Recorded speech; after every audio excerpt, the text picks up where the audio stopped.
Hello and welcome to another PCSAchieve screencast.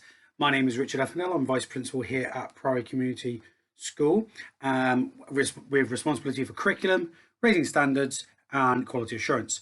And I hope you find this latest screencast useful, and it is, in my opinion, a screencast about one of the most important areas of revision, one of the most important strategies you can use for revision. And this is aimed for all students at all ages and levels, but really for students who are focusing on revision for their exams or end of unit assessment. And the revision strategy that I'm going to talk to you about is the Lightnut flashcard method. Now, most students would have heard of and maybe already created flashcards, but this is the best method for putting the knowledge and information from the flashcards into your long-term memory. And if we can improve our long-term memory, deepen our understanding, deepen our knowledge and deepen our learning, it makes it more effective when we recall that information for end of unit tests or exams. So I'm going to quickly run through this fantastic infographic that you can see in front of you and then show you a short video. So this infographic is made by our friends at Impact Wales. I cannot take any credit for this infographic whatsoever. Just say a big thank you to Impact Wales for their work that they do supporting schools, students and teachers in and out of the classroom. And this infographic really does show how flashcards make a big difference. So flashcards, very simply, on one side of the flashcard you can have a question, and on the back of the flashcard the answer. You can have bits of key information and maybe a key word, and you've got to try and remember that key information. But most of the time it's a question on one side and an answer on the other side. All the flashcards go in your everyday pile, okay? And you visit these flashcards every day. If you look at a flashcard and you look at the question and you get the answer correct, the flashcard moves into the Tuesday and Thursday box. All right. If you look at a flashcard and you get the question wrong, the flashcard stays in the everyday box.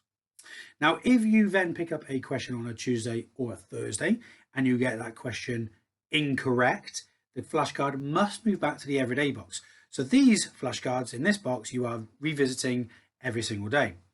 Any flashcard that's moved into this box, okay, you only visit on a Tuesday and Thursday. What you need to then also know is that if you pick this card up on a Tuesday and you get the card correct, you can recall the information or answer the question correctly, the flashcard moves into the Friday box. You then visit these cards only on a Friday. All right, so these cards every day, these cards on a Tuesday and Thursday, and these cards on a Friday. If you look at a Friday card and you get the question correct, it stays in the Friday box. So you revisit that information or that question once a week on a Friday. So that spaced practice or spaced learning really develops that long-term memory and that deeper understanding and knowledge of whatever that topic or question might be.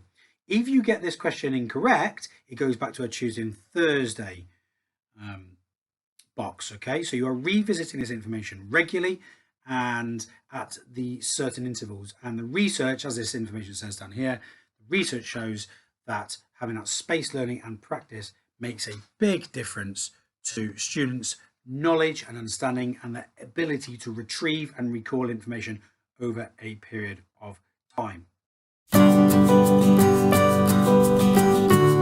So this short video from our colleagues at Parent 24 really does show and explain the best use of flashcards.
Well, I hope you found that video useful and you found this screencast useful, not just for students, but also for parents on how you can support further when you are with your children at home and in terms of their academic achievement.